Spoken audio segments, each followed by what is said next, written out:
Hi, I'm Priyavashni, Assistant Professor, Department of Computer Science from Dr. SNS Rajalakshmi College of Arts and Science. So today we are going to discuss an important concept in Python programming, constructor and destructors. They are special methods used in this is a special method used in object-oriented programming. So before understanding the constructor and destructor, we must understand what is class. So what is an object? A class is a blueprint, an object is an instance of a class. So object oriented programming in Python supports a OOP concepts such as class, object, inheritance, polymorphism, encapsulation, abstraction. So when we created objects, we often need initial values, memory allocation, resource management. So this is where constructor and destructors comes into an action. So what is a constructor means? A constructor is a special method in a class. So it is automatically called when an object isn't created. So in Python the constructor name is init. Important point, it is initialize instance variables. It prepares the object for use. It runs only once per object is creation. So things of constructors like when a baby is born.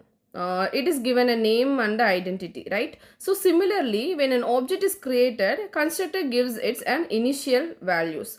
Why constructor is important means without constructor, variables may remain uninitialized. So the object may not work properly. We may have to manually assign the values. Proper initialization, cleaner code, better structure, less errors. It improves the code reliability. So constructor syntax is class name, def is a definition. It used to create function, right? So we use the def. Init is a function for constructor. Inside the bracket we use the self keyword. Self keyword is used for to create what is an current object. Self refers to the current objects and parameters. Parameters are used to pass the values. So class name defines the class, def init constructor method, self represent the current object and parameter value passed during the object creations. So example, when we write S1 is equal to student Arun 101, Python automatically calls init self Arun 101. So constructor runs automatically behind the scenes, right? Here the class name is in student, def init self name comma role is in parameter, self dot name is equal to name, self dot role is equal to row. If we here we going to use the display function. In print statement, name self dot name, roll number self dot roll number. S1 is an object name, so S1 is equal to student. Student is a class name, Arun and 101. It displays the name is in Arun, roll number is 101. Python mainly has a default constructors, no parameters except self. Def init print object created, a parameterized constructor accept the values, def init self name roll number. So parameterized constructors are more useful in a real world applications. So class student def init self name comma role self date. Here self dot name stores the object specific value. Each object has its own copy of variable, right? If we created S1 is equal to student Arun 101, example S2 is equal to student Meena 102, each object has a different value.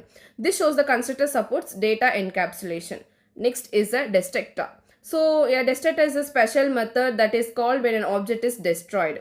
In Python, destructor name is del function. Purpose is free memory, close files, close database connection, release network resources. It performs cleanup activities. When destructor is called, destructor is automatically called when object is deleted using del option. So object goes out of scope, program execution ends. Garbage collector removes the object. Important note is in Python, memory management is automatic using garbage collection. So destructor timing may not always be predictable. Then constructor and destructor together, real understanding. Okay, so the class employee def init self name comma salary, self dot name is equal to name, self dot salary is equal to salary. In print statement, we give employee object is created. Next we give the def function. Del is in destructor. Self print employee object is destroyed. E1 is an object name, employee is in class name Priya 30,000. So del E1 means when we create E1 is equal to employee Priya 3000, constructor runs. When we delete del E1, destructor runs. So object life cycle is object creation is a constructor, object destruction is a destructor.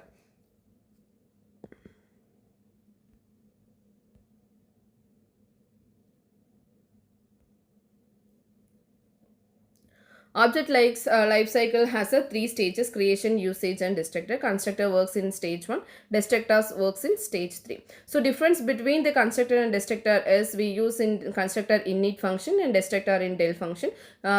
Constructor during called during object is creation. Destructor called during object is destruction. In constructor, initialize the object class, object cleans up object, can take parameter, usually no parameters in that, used for setup, used for cleanup. So the real-time example, library book management system. Class is in book and constructor initialize the book name, author, book ID. Destructor delete the record, print confirmation message. So real world usage example, banking system, hospital management, student management, online shopping system, everywhere object creation and deletion is happens. So in interview points, we are going, you can also mention the constructors are not mandatory. If we don't define constructor, Python provide the default constructor. Destructor is rarely used in Python compared to C++. Python uses garbage collections. In conclusion, to conclude, constructor and destructors are fundamental parts of OOP in Python. Constructor initialize the object, runs automatically. Destructor cleans up resources and run automatically during object is destruction. Understanding these concepts help in writing structured programs, managing memory, designing the real world applications. Thank you.